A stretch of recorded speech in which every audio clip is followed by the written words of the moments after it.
They're also, this is very rare that fragments are this large. Most fragments are very small. But as far as we're concerned, for our purposes, this is also one fragment, even though this is actually longer than some complete scrolls, probably. Who here reads Hebrew? Wants to try to read something from here? Someone try to read? Here, where I'm pointing here. Someone wants to try to read? Can you go through? Yes, and please do circulate between yourselves so that everyone gets a chance to see. You want to try to read?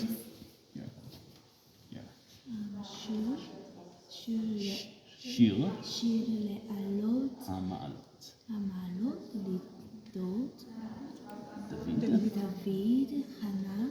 No, so that's one of the only main differences here. That's not a chet, that's a hey. Hannah Ma.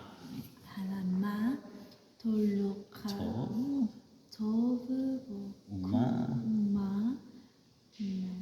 Na'im. Yeah, the ayin and the yud are kind of, the mind looks like a shin, but it's na'im. Shevet. And here it is a chet, and that's achim. Gam yachad.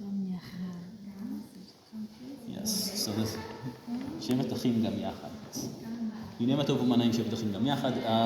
Very famous verse, very famous song also in Hebrew today. And this is actually one of the most impressive scrolls that we have in our collection.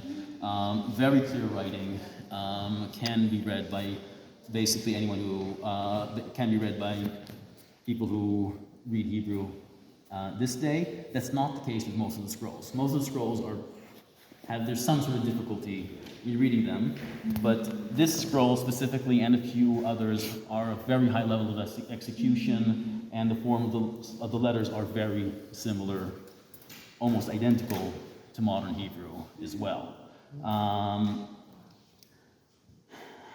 What do we have here? This is a part of what's called the Great Psalm Scroll, 11Q5. If you remember in my presentation, I showed that scroll that was still rolled. This is one of 4 sheets that came out of that rolled scroll.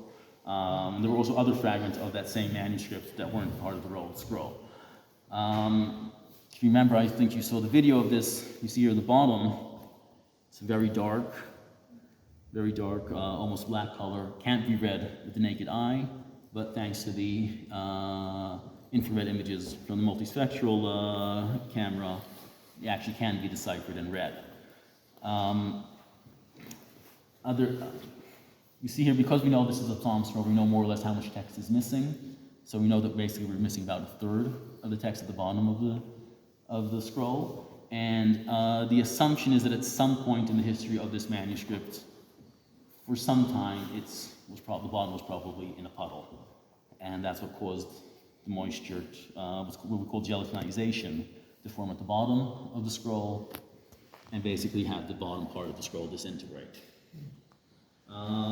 As you'll see, as you might have seen here, this is square Hebrew Aramaic script, but there's one word that repeats itself in a different type of script. See here, here, and here. That's the Tetragrammaton, the divine name of God, and that repeats itself always in the Paleo-Hebrew script, the ancient Hebrew script. I think I see it, yeah. Okay, just make sure not to put the phone Sorry. much over there. And this probably has to do with kind of the importance and holiness that was attributed to this name. This phenomenon. This scroll is one of the best examples of this phenomenon. It's not only in this scroll, and we also do have scrolls that the entire scroll is written in the script, even though this was a script that wasn't commonly used in Second Temple. Can you please shift around so that other people can also get a chance?